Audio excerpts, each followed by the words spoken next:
தென்னை மரம் ஜாதிக்கோடு தேங்காயும் காய்ப்பதில்லை கொல்லையில வச்சமுள்ள குலம் பார்த்து பூப்பதில்லை ஆயிரம் ஜென்மம் தேடி அன்பாலே ஒன்று கூடி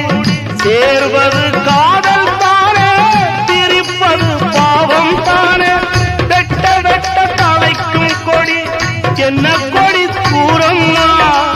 கட்டழகி கேடம்மா காதல் கொடி தானம்மா கொடுகிற வண்டி ஓட ஒத்துமையா ரெண்டு மாடு ஒன்ன விட்டு ஒண்ணு பிரிஞ்சா என்ன ஆகும்